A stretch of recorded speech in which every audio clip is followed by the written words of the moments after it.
welcome back to another video. We are going to be doing another commission, a pen and ink commission today. Now it is our friend's wedding in August, so that's probably when you're going to see this, at the end of August, and we thought a good wedding present for them would be one of my hand inked commissions. They have a lovely spaniel called Nelly. Isn't she beautiful? She's got such a cute little face, and this lovely mottling on her nose is really distinctive, and so that's what we're going to ink today. So I actually looked at frame sizes for this one because we are doing it ourselves. It's not someone else commissioning me. We could have a look at frame sizes and what we wanted. So we want a 20 by 20 centimetre commission inking, and then that will go in a 30 by 30 frame, square frame. So that's what we are working with. I will be using my usual khadi handmade paper here, nice and thick and perfect for this inking.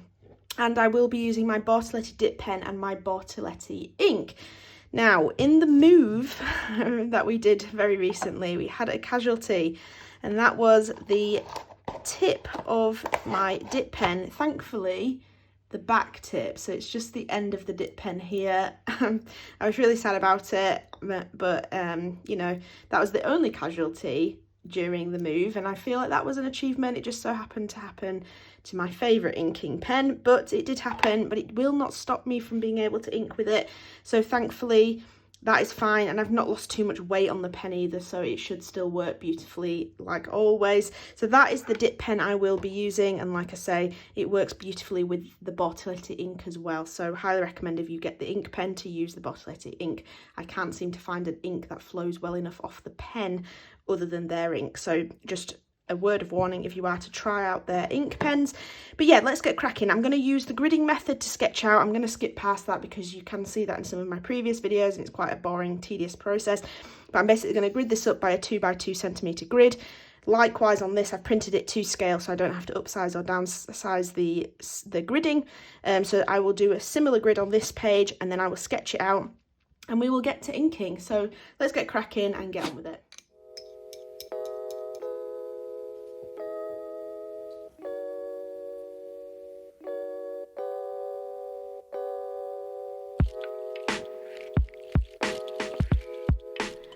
In the end, we ended up downscaling the gridding somewhat. We had a frame in mind for this, and unfortunately it went out of stock and we couldn't get the same size frame that we wanted, so we had to alternate and go for something else, and that ended up meaning I needed to downscale the pet size somewhat, and so I think I went from 2 centimetre grid to a 1.5 centimetre grid, which isn't a massive difference, but yes, it did need to go smaller. So that was one factor that I had to encounter at the start. I did actually sketch this all out and had to re-sketch it because it didn't fit within the frame size, and thankfully we bought the frame shortly after I sketched it, so that I hadn't spent time inking it and not being able to find a frame for it. So that's just a thing to maybe think about if you are wanting to do something like this. Maybe buy a frame if that's what you're intending to put it in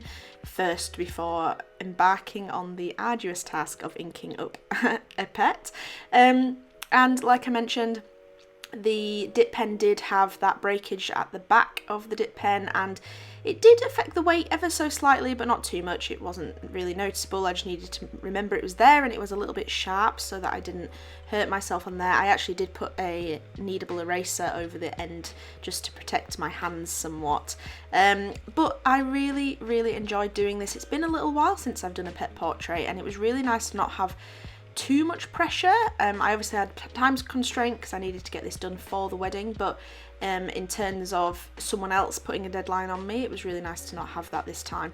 But yeah, it was very nice. The reference photo was beautiful quality, so it always makes my life 100 times easier, and the adorable expression on Nelly's face is just a picture and really wonderful to ink, so I really had a pleasure inking this. I have asked this in the past, but if you would like me to do some more concise kind of inking tutorial type things, just let me know in the comments below. I'm happy to do that. But yeah, there's not much else to say about this. It went quite smoothly. I didn't really have anything go wrong with it. The only problem I did have was I was doing this whilst we were having a massive heat wave here in the UK, and my ink was just drying on my dip pen so rapidly, and it was becoming a little tedious at times. I had to keep cleaning my dip pen and making sure I was dipping quite frequently, although the only upside to that is that when I was doing my more finer details, the areas where there was perhaps some white and I was kind of trying to show the essence of fur, it came in quite handy having less ink on my dip pen, because I could kind of reduce the amount of pooling on the page. But I always enjoy doing these little spaniel ears. I think they turn out really nice and they've got a lot of depth in them, and they're really fun to kind of get your head around.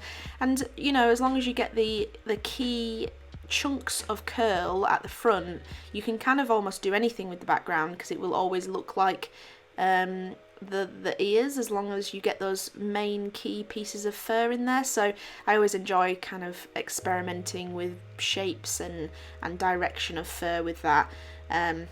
Oh, and another thing I loved about this piece is Nelly's nose. It's got little patches of pink on it, and I really enjoyed trying to replicate that in black ink. I think it's something that's quite difficult to do, and I think I managed to capture it very well. Well, we did give this as a gift on the wedding day, and they very much loved it, and they were very pleased with the outcome, so I'm very happy with that. It's always a bit of a unnerving aspect of doing these pet portraits, is thinking, do the owners or the people who've bought them for certain people enjoy the look of them, and it can be a bit of a pressurizing thing, and you know, it does take a long time to get over it, and sometimes you don't ever get over it. I think I'm always going to be nervous, obviously, that someone is going to enjoy the inkings that I've done.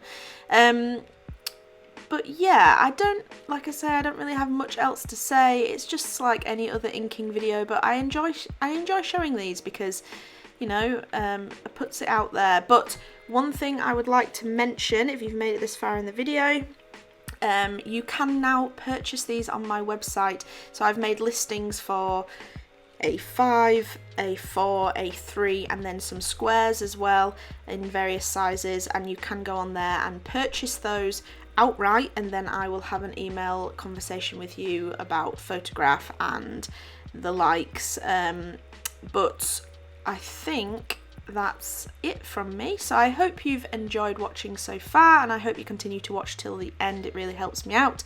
Hit that thumbs up if you've enjoyed, and please comment down below if you enjoy seeing these, and maybe what other breeds of dog or other pets that you'd like to see me do, and maybe that's something I can do in my spare time as not a commission, and see where we go from there. So thank you very much for watching, and I will see you in the next video.